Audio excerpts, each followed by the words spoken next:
Ok, gusto en verles. Hoy vamos a estar mostrando algunos videos que requieren cierta honestidad para poder presenciarlos. Así que en la búsqueda de la autenticidad siempre hay asuntos complejos, asuntos que nos retan. Y puede que lo que se diga no sea lo que más nos gustaría oír, pero sería interesante tratar de tener en este caso una visión panorámica. Y les repito, nos enfrentaremos con temas complicados a medida que ahondamos en nosotros mismos, en quiénes somos, e intentamos ver qué sucede en nuestro interior. Así que tomen sus guías y empezaremos a hablar de la herida final que estaremos discutiendo.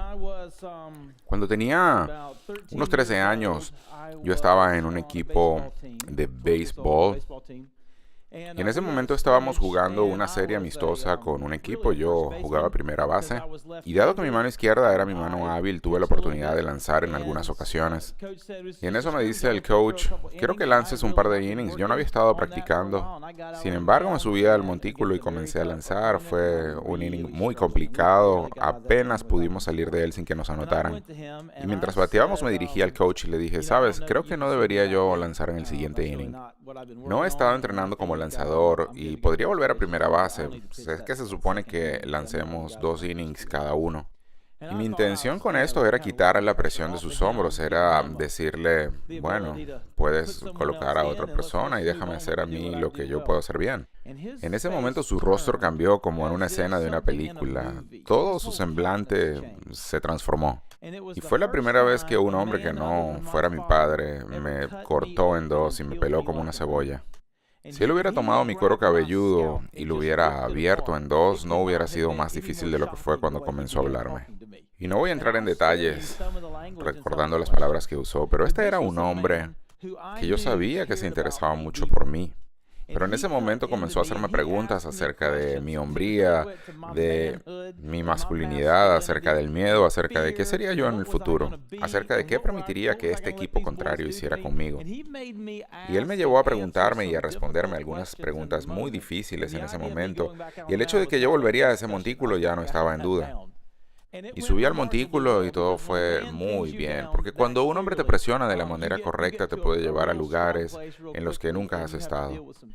Así que este hombre fue mi entrenador por 2 años más y aprendí cosas con él acerca de mí mismo que yo no hubiera podido aprender de otra manera, y eso fue porque él me arrinconó, me llevó a un lugar en el que tuve que hacerme preguntas y responder cosas acerca de mí mismo, de mis miedos, y, y eso me modificó no solo en lo deportivo, sino también en el modo en el que vivo mi vida en general. Y eso es lo que queremos hacer en este momento, llegar a un momento en el que podamos ser honestos acerca de lo que sucede en nuestro corazón, y pienso que todos los que estamos acá lo necesitamos. Pero creo que en especial algún puñado de hombres en esta sala lo necesita.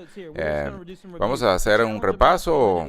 Empezaremos con los retos de la masculinidad. Y en primer lugar, la pasividad es el pecado central del hombre. Y lo repetimos para internalizarlo. El liderazgo es la principal responsabilidad del hombre. No hablamos de dictadura, sino de liderazgo. De ser de provecho para los que te rodean y no de aprovecharte de los que te rodean. Tú no tomas de ellos, ellos toman de ti y se aprovechan de tu protección y de la provisión que les das. Como concepto de la masculinidad hablamos de rechazar la pasividad, esa gran tentación que tenemos todos de sentarnos y esperar, de dejar que todo pase, de dejar que las cosas sigan su propio cauce sin que nosotros tomemos parte en ello. La segunda idea es que debemos hacernos responsables. Y esa es la verdadera masculinidad, movernos, hacernos responsables, cargar sobre nuestros hombros con las cosas. Debemos liderar valientemente, es nuestra tercera idea. Envuelve el hecho de que habrán muchos momentos en la vida en los que debemos ser valientes porque no sabemos, no estamos seguros, no tenemos claro. Sin embargo, alguien debe tomar una decisión y debemos separar la claridad de la confianza en que todo va a salir bien. No vamos a poder prever que todo va a salir bien, pero debemos tener claridad y movernos. Así que debemos ser valientes en ese sentido. Por último, debemos esperar la recompensa de Dios. Debemos estar dispuestos a sacrificar algo ahora por una recompensa posterior y más grande. Y esto proviene de Dios, solo Él lo puede proveer. Y luego entramos en esta especie de debate que ha estado con nosotros por algún tiempo y que yo creo que por siempre va a estar presente. La idea de lo innato y de lo aprendido. ¿Qué nace con nosotros y qué adquirimos de nuestro ambiente? La historia de Pygmalion, que luego llegó al teatro en My Fair Lady. O la gran obra de arte protagonizada por Eddie Murphy, de mendigo a millonario, ¿él mejora? No. La historia se repite una y otra vez tratando de responder la pregunta, ¿nacemos para algo? ¿Ya nacemos con un propósito? Cuando hablamos de las heridas del padre, o las heridas maternas, o las heridas del mentor, hablamos de heridas que nacen de lo aprendido o del ambiente en el que nos desenvolvemos. Y ahora comenzaremos a hablar de algo que no viene del ambiente que nos rodea. Hablamos de una herida que nos afecta de manera diferente y lo conocemos gracias a Génesis 3. Adán es creado como justo y correcto. Sí, es un ambiente perfecto, gente perfecta. Se le presenta la oportunidad de pecar, él escoge pecar y por el pecado, él se convierte en un pecador. ¿Correcto? Pero yo soy diferente y ustedes también son diferentes a Adán. Adán se convirtió en pecador porque él pecó. Tú pecas porque naciste pecador. Tú tienes un tatarabuelo espiritual y llevas su ADN espiritual. Él nos sumergió en el pecado y todos los que provenimos de él y nacimos después de él, nacimos con una naturaleza pecaminosa. Y esto nos lleva a pasajes como Romanos 7, donde el apóstol Pablo, el escritor más grande del Antiguo Testamento, en el sentido de lo prolífico, dice, eso que quiero hacer, termino no haciéndolo. Y lo que no quiero hacer, eso hago. Es una batalla. Es una batalla entre su nueva naturaleza y su carne. Y él se pregunta cosas importantes acerca de por qué. ¿Por qué si las personas supieran lo que has pensado durante el día de hoy, estarías avergonzado? ¿Por qué es esto? ¿Por qué hay cosas que desesperadamente tratas de evitar que sean conocidas por tu esposa? ¿Por qué es esto cierto? ¿Por qué esconderlo? ¿Por qué tratar de encubrir esta información? ¿Por qué piensas, es mi trabajo, es lo que más me conviene? Yo iría más allá y diría, es también lo que más le conviene a tu esposa. Que ella nunca se llegue a enterar de que pienso de determinada manera o me siento de otra. Y la pregunta es, ¿por qué no sigues tus sentimientos? ¿Por qué no haces lo que piensas? ¿O por qué simplemente no dejas de pensar eso o no dejas de sentirte así? Si sabes que es algo que a ella no le gusta, sabes que es algo que está mal, ¿por qué sencillamente no lo dejas? ¿Por qué no dejas de hacerlo, de pensarlo, de sentirlo? No es tan fácil, ¿verdad? Y veo que están todos como congelados. Se dicen a sí mismos, no muevas la cabeza, no afirmes, no asientas. Y piensan ustedes que él no se dé cuenta que sabe lo que sucede en mi corazón. Y de eso se trata. En ocasiones pensaremos, hey, me están leyendo la mente. Y no es eso, solo que yo también soy humano. A mí también me suceden cosas. Yo no me caí del camión de la santidad y comencé a predicar. Es lo que enseña la Biblia, es tu historia, es mi historia. Hay algo profundamente quebrantado en tu interior y si no fuera así, no sentirías culpa, no sentirías vergüenza, no sentirías que debes ocultarle cosas a tu esposa, a tu jefe, a tus hijos, a tus padres. Hay algo profundamente quebrantado. Cuando estaba en la universidad, tomé una clase de psicología y aprendí, el hombre nace básicamente neutral, ¿correcto? El hombre nace como una especie de página en blanco. Una página en blanco. Luego tomé mi clase de sociología y dice, el hombre nace básicamente bueno. Mis amigos psicólogos son realmente inteligentes, así que pensé, aprenderé de eso y no sucedió. Así que no pude digerir todo esto y llegué a la clase de psicología y peleaba y argumenté y bueno. La sociología, por su parte, toma un extremo. Dicen, el hombre es naturalmente bueno. Y veo y pienso, miren el mundo en el que vivimos en este momento. ¿Y saben cuál fue la respuesta de mis profesores? La cultura ha corrompido, la sociedad ha corrompido al hombre. Y yo digo, suena lindo por encima. ¿Quién fue primero? ¿La sociedad o el hombre? Y me explicaron, tú naciste en la sociedad, así que tú llegaste y la sociedad ya estaba allí. Y yo le dije, la gente precede a las sociedades. En algún punto de la historia solamente habían un par de personas allí. Todavía no había sociedad. Así que si el hombre es bueno, ¿cómo es que no podemos encontrar en el mundo ninguna sociedad que sea justa, que sea buena, que sea santa, que sea pura? Entonces, la ciencia es buena en muchos aspectos, pero no sirve para entender qué somos en esencia. Entonces la Biblia habla del mundo real, el mundo en el que vivimos, donde la culpa es verdad, donde la vergüenza también lo es, el quebrantamiento y el pecado en el fondo de mi corazón. Y con respecto al argumento neutral, en lo que tuve hijos, ese fue el último clavo del ataúd para mí. Y ya les conté, llego a casa y veo hijos que están peleando, discutiendo, y yo digo, ¿cómo puede ser esto? ¿Cómo pueden mis hijos de 2 años y medio y 1 año estar discutiendo? ¿Acaso mi esposa los enseña, los entrena? Ella les dice que sean egoístas, le dice, cuando él agarre tu taza le pegas. O les dice, eso es tuyo y nunca dejes que él lo tome, es tuyo. Pero ¿es esto lo que sucede? Yo sé que no es así. Y si nos preguntamos cómo se sienten así, cómo actúan así, es que nacieron quebrantados y pecadores. ¿Nacieron tan malos o tan pecadores como pueden llegar a ser? Probablemente no. Pero hay algo profundamente roto. Y déjenme hablarle acerca de medias verdades por las cuales estamos perdiendo, por las cuales no estamos haciendo las cosas bien. Y pongan atención en el término medias verdades. Encontramos la verdad en tantas cosas. Y como cristianos no debemos exagerar y simplificar los pensamientos o las ideas de otros. Siempre hay verdad por todas partes, pero queremos encontrar la verdad concreta. Y la primera de estas medias verdades es una pobre autoestima. Pensamos que no logramos las cosas porque tenemos una pobre autoestima. Hoy por hoy tenemos una generación que podemos calificar como generación Barney. Te amo yo y tú a mí, somos una familia feliz, eres grandioso, eres maravilloso. Tú puedes hacerlo. Tú puedes ser lo que quieras ser. Quisiera que todos nos amáramos y que nos preocupáramos los unos por los otros. Si Barney no puede hacerlo, nadie puede hacerlo. Me refiero, él lo ha intentado. Tenemos canciones, tenemos frases cliché, tenemos todo lo que necesitamos. Así que tenemos una generación que cree que puede hacerlo todo porque Barney le dice que puede. Y la verdad es que no podemos hacerlo todo. Muy pocos de nosotros somos lo suficientemente listos o tenemos los talentos que nos permiten hacer cualquier cosa. Nos sentimos mejor acerca de la vida, pero no estamos viviendo mejor hoy en día. Aún tenemos el crimen, tenemos una falta de llenura, tenemos depresión. Y los estudiantes estadounidenses fueron probados en una competencia mundial de matemáticas.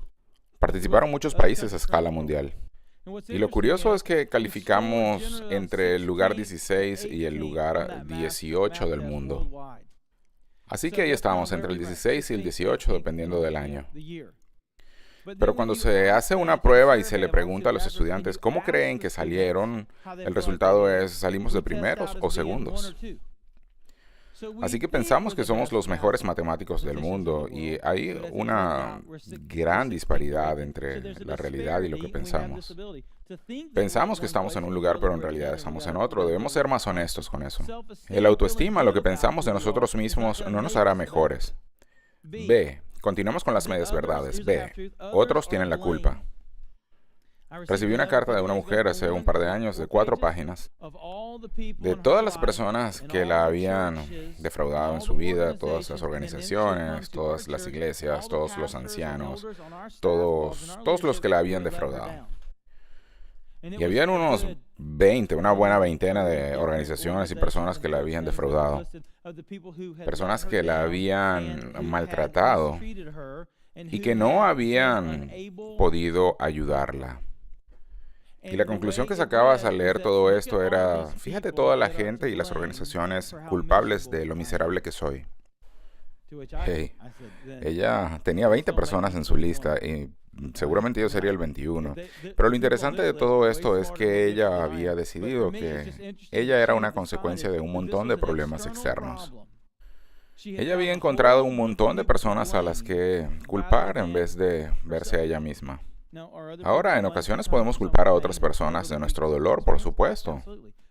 Pero es incorrecto decir que esa es la razón por la cual estamos luchando o por la cual estamos perdiendo. C. Falta de educación. El decir que necesitamos más educación y que eso resolverá nuestros problemas.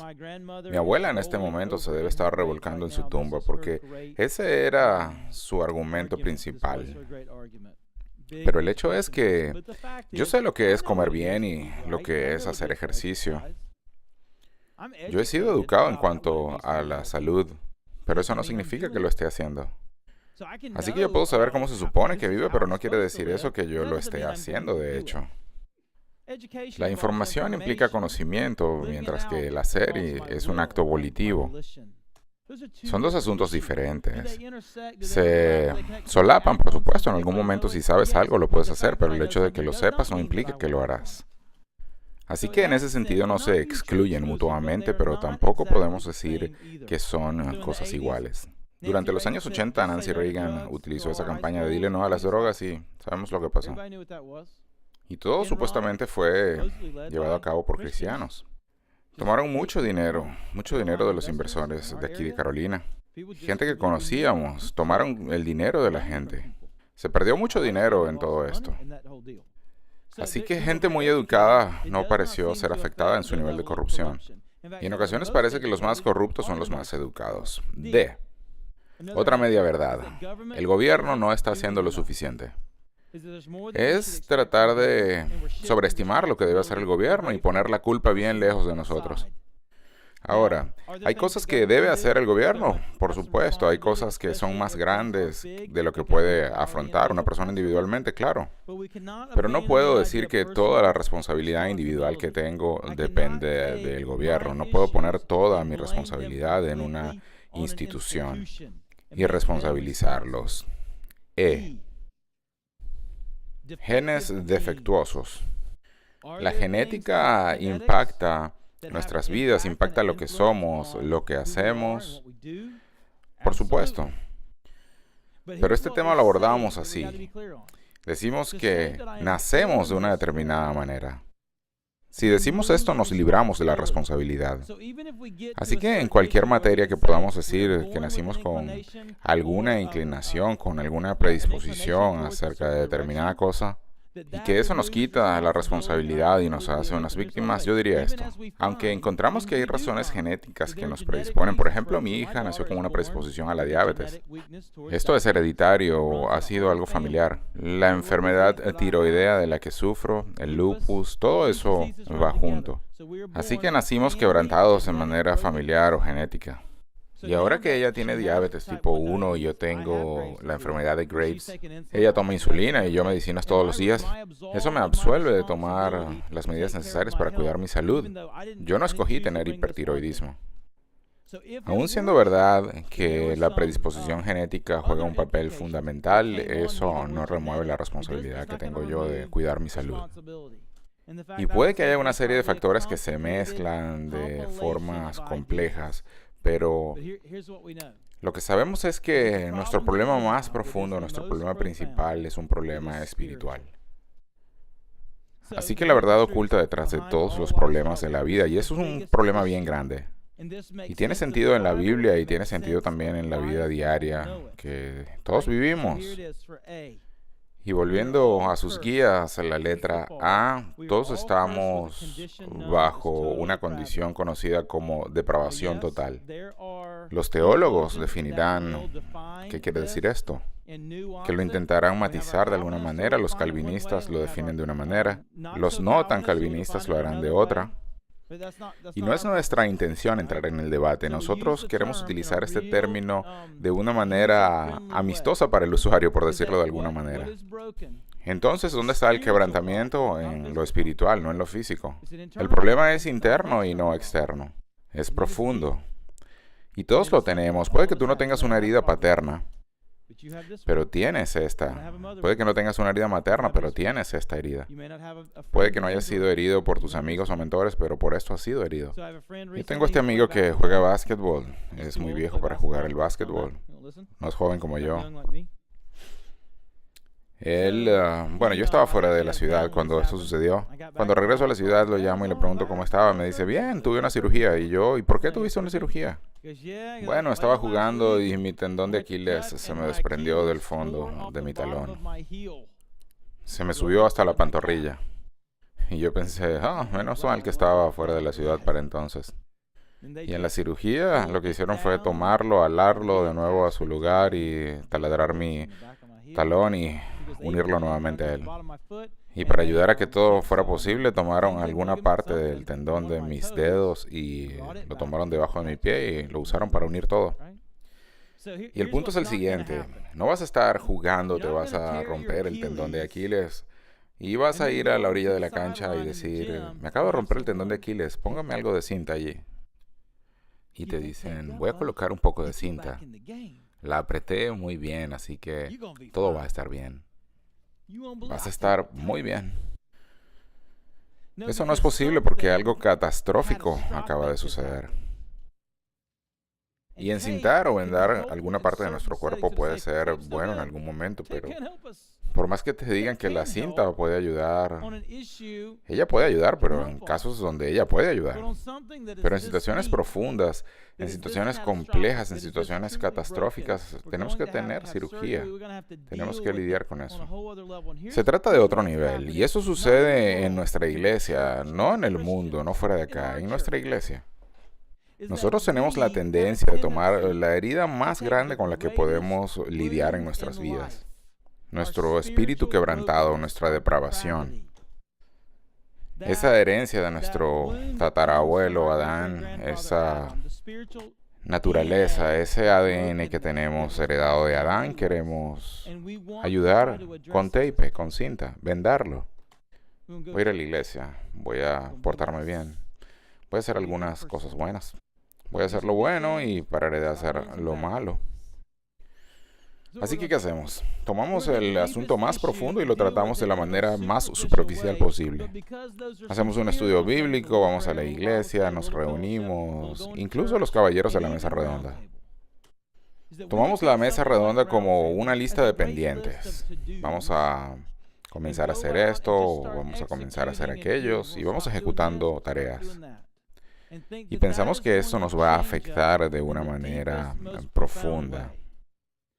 Tomemos otro paso a la letra B, definición de esta herida. Todos somos criaturas caídas y condenadas. El lenguaje es fuerte. Sabemos que se usan palabras duras. Somos criaturas caídas y condenadas que nos oponemos naturalmente a nuestro Creador. Y cuando hablo de la depravación, no digo que somos tan malos como podemos llegar a ser. Digo que podemos llegar a ser tan malos como es posible. Digo que somos incapaces por nosotros mismos de lograr un cambio delante de Dios, de alcanzarle. Somos incapaces de lidiar con nuestra propia falta de rectitud, de justicia. Digo que estamos depravados en el sentido de que no podemos por nuestros propios esfuerzos lograr ningún mérito delante de Él. Así que cuando le preguntamos al ciudadano promedio, hey, cuando mueras, ¿crees que irás al cielo? Él responde, eso espero. Suena muy humilde esto, ¿verdad? Ellos dicen, eso espero. ¿Cómo se ve esto? ¿Esperan basados en qué? ¿Por qué crees que debes ir al cielo? Bueno, yo he sido una buena persona. He tratado de hacer lo bueno. He tratado de evitar hacer lo malo también. Pero ¿cuántas cosas buenas? ¿Cuántas cosas malas? ¿Dónde está la línea que divide lo uno de lo otro? Y esta básicamente es la respuesta que obtenemos. Lo que ellos piensan. Te dicen, bueno, aquí está Hitler. Él ha hecho cosas malas. ¿Verdad? Ellos te dicen, bueno, Hitler está por allá. Más acá hay otros que están haciendo algunas cosas malas y yo estoy tratando de no hacer tantas cosas malas. Así que básicamente la línea, yo no sé dónde está la línea, pero sé que está por acá atrás por algún sitio. Yo sé que estoy de este lado y no sé dónde está la línea, si está por allá, si está un poquito más cerca o si está aquí cerquita. Pero definitivamente está detrás de mí. Eso es lo que ellos esperan. ¿Sí? Esa es más o menos la lógica en la que ellos te pueden hablar. Y cuando lo piensas bien, dices, oh, estoy poniendo mi estado eterno en esta lógica. Estoy confiando en esto. Probablemente no sea esto una buena idea. Y de lo mejor que he oído fue en una cruzada en el campus de la universidad. Y hablábamos de algo. Este muchacho estaba en su último año de escuela. Se notaba que este hombre había recibido entrenamiento, pero todo estaba muy nublado para mí. Y yo le hice 3 o 4 preguntas. ¿Qué de esto? ¿Qué de aquello? Yo soy mejor que el otro es mejor que el otro. Y seguía yo, sí, esta persona es mejor que aquella, se comporta mejor, y eso vale de algo que una persona sea mejor que otra. Entonces, en medio de la confusión, le digo, bueno, vamos a pretender que una persona es mejor que otra persona. Y entonces dime qué pasaría en ese caso. Y él me dijo, ya te voy a decir lo que eso significa, y esto de verdad hizo clic en mí. Entonces me dijo este chico, bueno, entonces vamos a imaginar que, supongamos que tú eres mejor que esta otra persona, ¿correcto? Y yo le digo, está bien, pongámoslo así. Y él me dice, vamos más allá, vamos a poner un ejemplo físico. Digamos que tú puedes lanzar una roca más lejos de lo que él puede. Y yo le digo, ok. Y él me dice, bueno, que eso sea una señal de tu santidad. Digamos que tú puedes lanzar la roca mucho más lejos que él.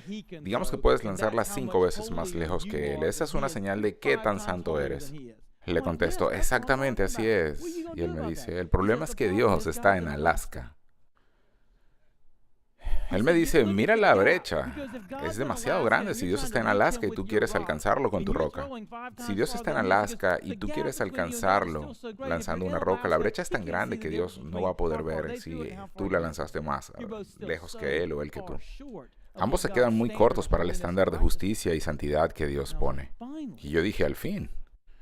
¿Es esto teología profunda? No, pero en el fondo hay algo muy, muy verdadero en ello. Que aún ustedes pudiendo cuantificar o medir lo bueno de las acciones que yo haya hecho, y no digo que sea posible, nuestro corazón es muy retorcido. Insisto, sería muy difícil hacerlo, pero aún si pudieran, la distancia entre esa persona, por buena que sea, y la de Dios es tan grande, es abismal. De eso es de lo que hablamos cuando decimos depravación total. En Efesios 2 dice lo siguiente, y lo verán más adelante. Dice que ustedes están muertos, que están muertos en sus delitos y pecados. Dice que estás separado de Dios porque estás muerto, no porque estás medio respirando o porque estás ahí aguantando.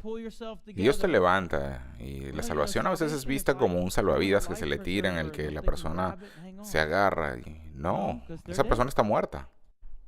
Por más que le des un salvavidas a un muerto, seguirá muerto. Es una separación legítima, una muerte. Está alrededor de nosotros, de todos los que hemos nacido en esta tierra. Así que es una tentación pensar en lo externo y no en lo interno. Sam Houston fue bautizado en un pequeño riachuelo. Y al bautizarlo, el pastor lo baja las aguas y lo sube y le dice, Sam, tus pecados han sido perdonados, han sido lavados. Y Sam mira al agua y dice, que Dios se apiade de los peces. Y hay una tendencia a pensar que esta agua o cualquier cosa que hagas es física y lo suficientemente fuerte para lidiar con tu alma, pero no puede. Cualquier cosa externa es física y por tanto es débil. Necesitamos algo que sea poderoso y profundo, que llegue a los lugares más profundos de nuestro ser. Letra C. La depravación total requiere una solución espiritual que solo Dios puede proveer. La depravación total requiere una solución espiritual que solo Dios puede dar, que solo Dios puede proveer. Y no estamos hablando de autoayuda, tampoco estamos hablando de una religión, tampoco estamos hablando de una lista de cosas. No estamos hablando de salir y trabajar duro. Así que vemos a alguien que está luchando con el alcoholismo. Lo que debe suceder es que ellos deben llegar al fondo de su corazón y admitir su necesidad. Y acá en el sur de los Estados Unidos esto es muy difícil, es muy complicado. Porque acá en el sur de los Estados Unidos todos saben cómo orar, saben quién es Dios, saben quién es Jesús, saben que Él murió. Él murió en la cruz, murió por mí, pagó mis pecados.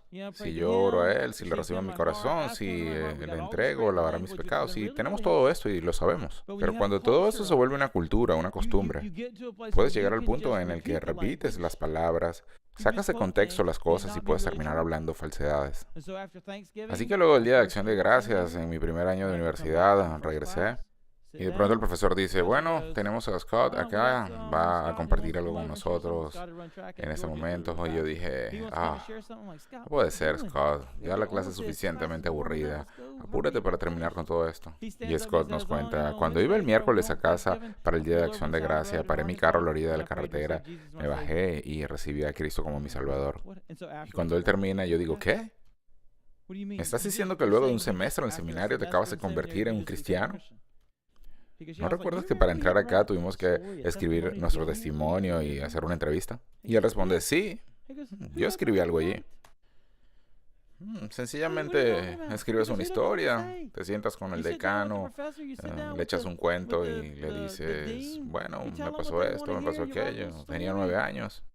Era muy joven, me entregué a Él lavó mis pecados, Él me salvó, bajé al agua, me mojé, subí. Gran cosa. ¿Quién no puede hacer eso? Yo lo miraba y le decía, no sé, pero me estás asustando. Me quedó bien claro que esto es algo que podemos falsificar. Y de lo que hablamos es de algo, es algo que no podemos hacer nosotros mismos. No es algo que podemos manejar, no es algo que podemos hacer que suceda. Y tenemos que tener claro que la culpa y la vergüenza en nuestra alma son productos de nuestro pecado, de nuestro corazón pecador. Y esto es prueba de que aún estoy bajo el juicio. Esto es prueba de que tú estás bajo el juicio de Dios.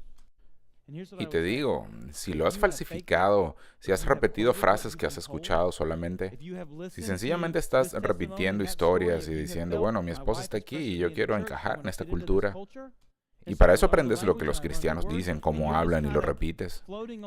Sí, si es así, si ese es tu caso, estás bajo el juicio de Dios porque estás quebrantado y corrompido. Y no se trata de que seas más pecador que yo.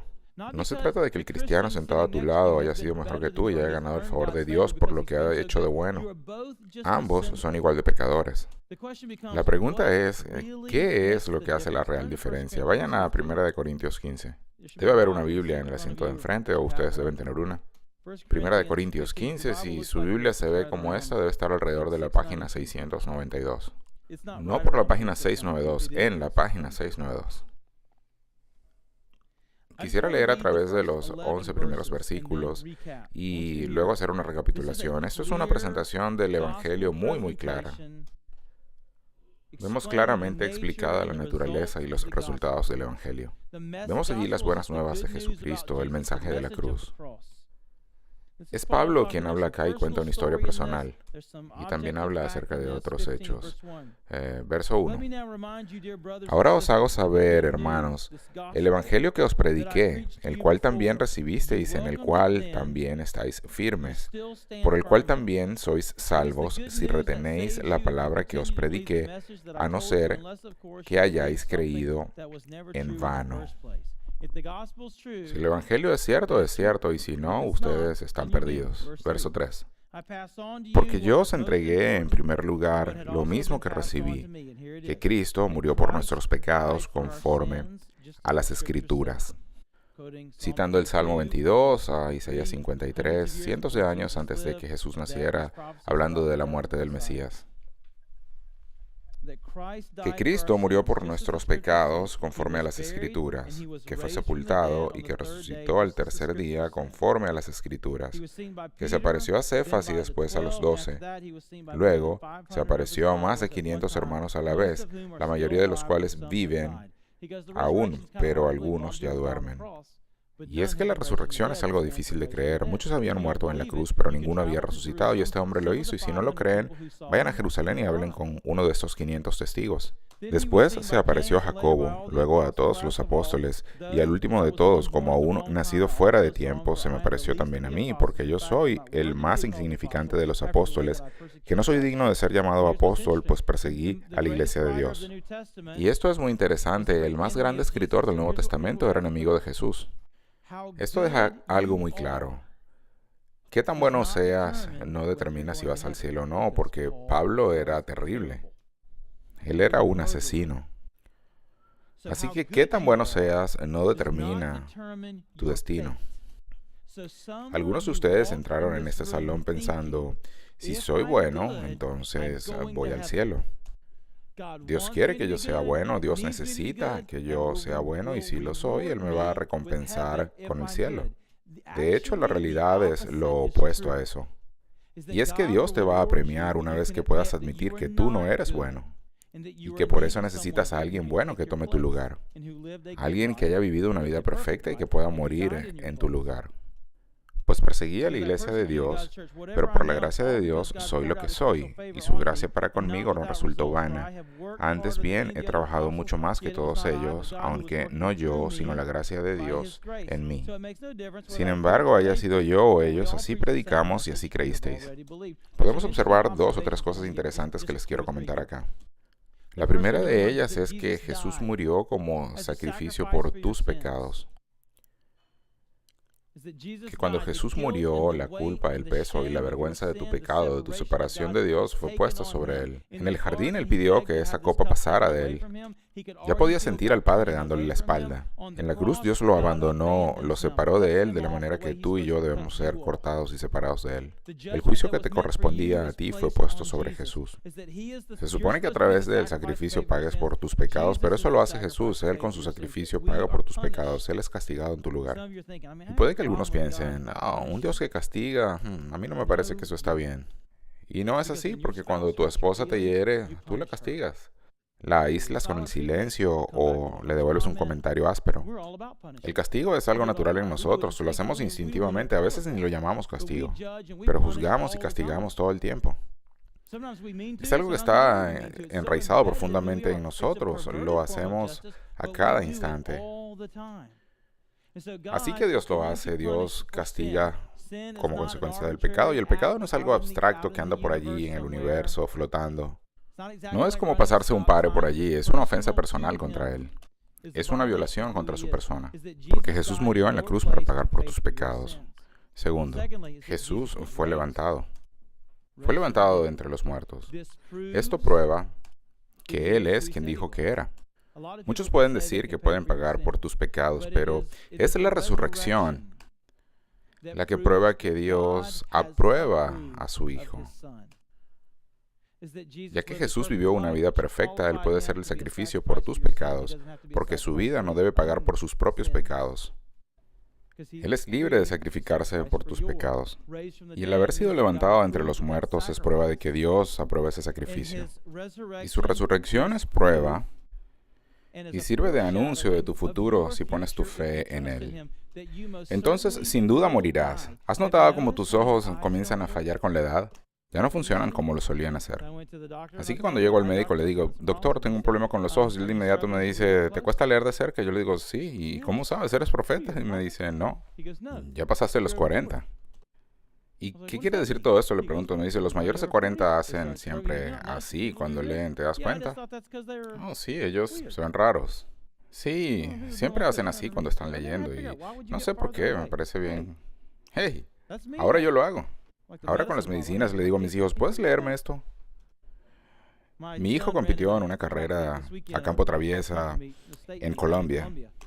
Correr en la mañana no es su preferencia. Así que nos despertamos bien temprano, como a las 6 de la mañana, y le digo, bueno, corramos juntos. Él se estaba quedando con el equipo de carreras, pero nos reunimos afuera de mi hotel. La idea era correr juntos por 1 milla para que el aire frío entrara en sus pulmones y luego descansara antes de salir a correr. Y wow, ¿qué pasó? ¿Qué sucedió con él? Cuando era más pequeño, él iba en la bicicleta y yo corría. Ahora él corre y yo voy en la motocicleta. Y les digo, me tomó todo el día recuperarme después de haber corrido 1 milla con mi hijo de 15 años. Para mí está claro, yo estoy muriendo. La pregunta es, ¿voy a ser yo levantado? ¿Tendré la suficiente humildad para reconocer que no puedo pagar por mis pecados y necesito que alguien lo haga en mi lugar? Y esta resurrección te da ahora la libertad. Y todo esto termina con algunas aplicaciones prácticas. Te da la libertad de entregar tu vida. Jesús pagó por tus pecados y te liberó. Esto es algo poderoso. La tercera idea. Pablo habla de la gracia de Jesús en él. Él dice, yo era el peor y ahora soy apóstol. Y él dice, yo estoy trabajando muy duro, pero no soy yo, es Dios en mí. Y es la obra de Dios, y esto es lo hermoso. El mensaje de Jesús y la obra de Jesús es una redención interna. Hay manifestaciones exteriores del cambio, pero el real cambio ocurre en lo interno. El Espíritu Santo viene a morar dentro de ti y te da un nuevo corazón. Un nuevo corazón, una nueva vida, nuevas motivaciones, nuevas ambiciones, nuevos deseos. Y no se trata de una lista de cosas, deja de hacer esto, deja de hacer aquello, ahora tienes que hacer esto. Y no intento minimizar el rol de la disciplina en nuestras vidas. Pero lo más importante es el Espíritu de Dios dándote un nuevo corazón, una nueva vida, nuevos impulsos, una nueva motivación. Así que este joven que se acerca a mí y me cuenta, en mi vida estaba sucediendo esto y esto, hablamos como por 1 hora, fue hace como 1 año. Y después de hablar, le digo, hey, puedo decirte algo, estás trabajando muy duro. Pero permíteme decirte cuál es el corazón del asunto. Tú eres un musulmán. Y él dice, nunca me habían llamado así antes. Y le contesté, sí, has aprendido toda la jerga cristiana, pero tú eres musulmán. Has usado las palabras que usan los cristianos y todas las reglas cristianas y las leyes cristianas. Y has puesto tu energía en hacer cosas y en comportarte de una determinada manera, cuando en el interior no es eso lo que sucede en ti. Tú estás trabajando en tu propia religión, estás intentando hacer cosas, ser cosas. Quieres verte haciendo algo. Y no necesitas hacer tantas cosas. Lo que necesitas es que Cristo venga a ti y te dé un nuevo corazón, una nueva vida, nuevas motivaciones, nuevos impulsos. Y eso nos ha llevado a otro nuevo nivel de discusión, donde si Él confía en Él o en Dios para perdonar sus pecados. Cuarta idea, no se trata de lo que Jesús hace en ti, sino de lo que hace a través de ti. Pablo dice, la palabra no solo entra en mí, sino que sale de mí. Dios me está usando ahora. Y esto es lo más importante de los caballeros de la mesa redonda. No se trata solo de evitar ser pasivos y de tomar responsabilidades. Necesitamos un corazón que quiera hacer eso. Necesitamos que Dios nos invite a hacerlo. Y en ese contexto, tendremos nuevas motivaciones para entregar nuestras vidas, nuevos motivos para invertir en la vida de otros. Así que este mentor que tengo en Atlanta, un hombre que ha pasado algunos 20 años invirtiendo tiempo en mí, él me diría, ¿tú entiendes que Jesús ama a tu esposa y quiere amar a tu esposa? Quiere amar a tu esposa a través de ti. Y quiere usarte para amar a tu esposa. Y yo le respondo, no me había dado cuenta de eso. Pero esa es una hermosa aplicación del Evangelio. Es que yo soy un canal, un vehículo con nuevas fuerzas, nuevos motivos, nuevos deseos. Que la labor que Dios quiere hacer, la quiere hacer a través de mí, con mi esposa, con mi hijo, en mi trabajo, en cualquier área. Así que la pregunta es esta, ¿cómo respondes a todo esto? Porque es un hecho que todos los hombres que están acá en esta noche no son cristianos. Así son las cosas. Y tú puedes decir, siempre he ido a la iglesia. De eso no se trata. Te puedo dar mi testimonio. Tampoco se trata de eso. Fíjate cómo hablo como cristiano. Tampoco. ¿Puedo decir lo correcto? Tampoco. El tema central es, ¿cómo respondes a esto? Y hablamos de una masculinidad redimida, un resultado no de hombre, sino un resultado espiritual. Pero lo que se requiere en el fondo no son nuevas acciones, no es un nuevo programa en el que te puedas involucrar. Lo que en el fondo necesitas es un nuevo corazón, nuevos motivos, nuevas fuerzas. Debes tomarte un momento y decir, no puedo completar nada, yo no puedo hacer nada si mi relación con Jesús no es correcta. He recibido muchas heridas a lo largo del camino, pero mi herida principal es una herida con la que nací. Nací con una naturaleza reprobada y he tratado de enmendarlo a mi manera, pero necesito que Jesús venga y me dé un nuevo corazón y una nueva vida. El Espíritu de Dios debe añadir peso y dar luz a tu alma. Debe darte vida. Solo Él puede hacerlo y solo tú puedes pedirlo. Solo tú puedes clamar a su misericordia. Tenemos mucho trabajo que hacer acerca de las aplicaciones de esto. Porque cuando Jesús te da vida, ahora ya puedes entregar esa vida. Tienes la libertad de hacerlo. Tantas cosas que puedes hacer. Puedes hacerlo. Y en cuanto a las aplicaciones, hay muchas maneras de aplicar esto. ¿Cómo nos afecta la herida de la depravación? Pero el asunto más importante es que si no eres cristiano, debes convertirte en un cristiano ya. Debes decir, Jesús, pongo mi fe y mi confianza en ti. Yo no puedo pagar por mis pecados, tú sí puedes hacerlo, así que te seguiré. Y al hacer esto, habla con alguno de tus compañeros y luego puedes venir y hablar con alguno de los pastores que estamos acá al frente. Y debes hacerlo, porque ir a casa y ponerte a pensar en esto, eso es lo que siempre haces. Pero hay momentos en la vida en los que decimos, ya no debo pensar más. Porque, hey, puedes salir ahora mismo a cambiar el futuro de tus hijos, de tu esposa, el futuro de tu familia. Puedes salir a hacer todo lo que Dios quiere que tú seas en esta vida. Pero este cambio debe comenzar contigo mismo en tu alma. Solo tú puedes dar ese paso. Y tal vez te da pena, y tal vez esto no es para ti. Y tienes que lidiar con eso. El convertirte en cristiano es algo muy personal, pero no es un acto privado. No es un asunto privado. Así que oremos y pidamos a Dios que siga obrando en nosotros. Padre, te pedimos que nuestras almas y nuestros corazones sean despertadas por ti, que nuestros sentidos sean renovados, que tengamos la urgencia, Señor, de pensar en que nuestra decadencia física, que nuestro envejecimiento es solamente la punta del iceberg, Señor. Es solo una señal de todo mi quebrantamiento espiritual. Así que, Señor, ¿podrías para los cristianos en esta sala abrir nuestros ojos, nuestra mente, nuestra alma, para ver lo quebrantados que estamos y cuánto necesitamos acercarnos a ti? Y para aquellos que no son cristianos, Padre, te pedimos el valor. Ayúdanos a ser honestos. Padre, te pedimos que no nos permitas jugar con esto, mentir a otros, mentirnos a nosotros mismos. Mentirle una y otra vez a las personas que nos rodean. Padre, sabes que no podemos seguir con esto por siempre. Padre, pedimos que tu gracia y tu misericordia se mueva entre nosotros y nos hagas hombres redimidos, que buscan darte gloria en este mundo. Oramos en Jesús. Amén.